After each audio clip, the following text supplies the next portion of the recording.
Be consistent, that otherwise you're inconsistent. And if you're inconsistent, you're not being honest. Found in chapter 8, verse 30. Chapter 3, verse 54, and chapter 8, verse 30 says this. But they were being deceptive, and Allah was deceptive, for Allah is the best of all deceivers. Now, some will say, well, I've read multiple Quran translations and it doesn't read the way you do. Well, the reason why it doesn't read the way I just read it is because most translations are too ashamed to translate what the Arabic actually says.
Because Revelation 12:9 says of Satan, he is the one who deceives the whole world.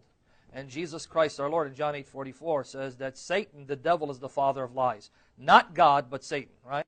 Once you have an omnipotent deceiver as part of your theology, you don't know what to believe. You don't know, you don't know if you're watching us right now. What scared me is the thought of an omnipotent deceiver, because if he's all-powerful, then no one can thwart his deception.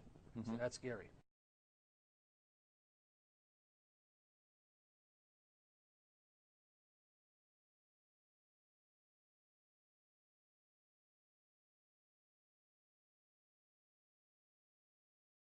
Second Corinthians chapter 4, verses 3 through 4. And even if our gospel is veiled, it is veiled to those who are perishing. In their case, the God of this world has blinded the minds of unbelievers to keep them from seeing the light of the gospel of the glory of Christ, who is the image of God. Christians have long understood this passage to be clearly speaking of Satan as the God of this world. That is why all English translations, to the best of my knowledge, have G in God printed in lower case.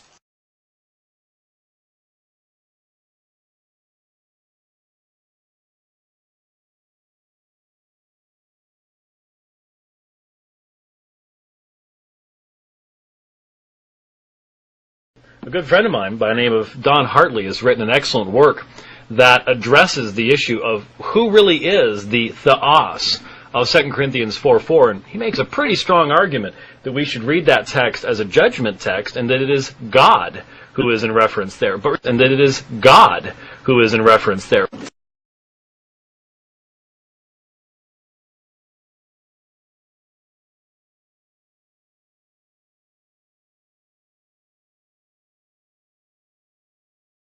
Is described as the one who has blinded the minds of unbelievers to keep them from seeing the light of the gospel.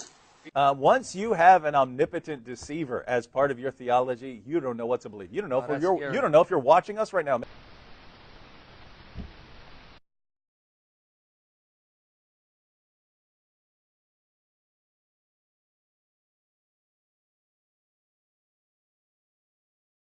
I think one of the things he tries to do is to show that the Allah of the Quran cannot be believed in, because who is this Allah? He is Khairul Makirin, and he's all of this.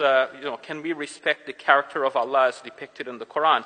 I didn't expect that the debate would come to this level, but since he has introduced this, I have with me here the Encyclopedia of Biblical Errancy by C. Dennis McKinsey, and on page 171, he writes, first by way of summary, because later he'll give all of the biblical references in the ensuing pages for what he's claiming here. The claims may sound surprising, but all of the references are there to back them up.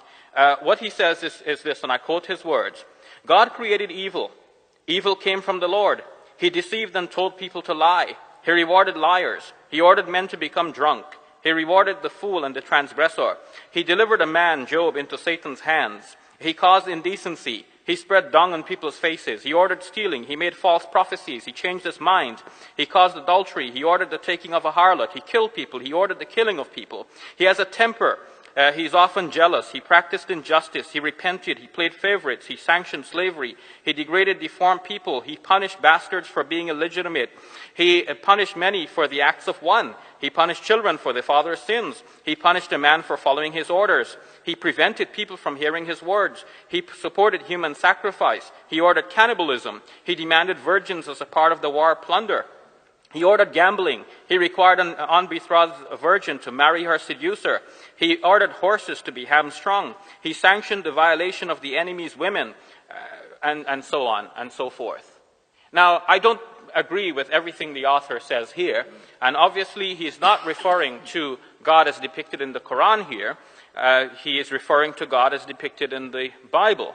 And many of his statements are in fact quite true, and if you read the references that he has given and check them in the pages of the Bible, you will see that they are in fact so. So since that is the case, I think Dr. Shorrosh is not using a very good strategy by throwing stones, because he lives in a glass house. And so...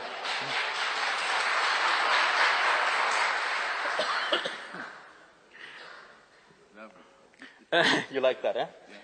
How much is my time altogether?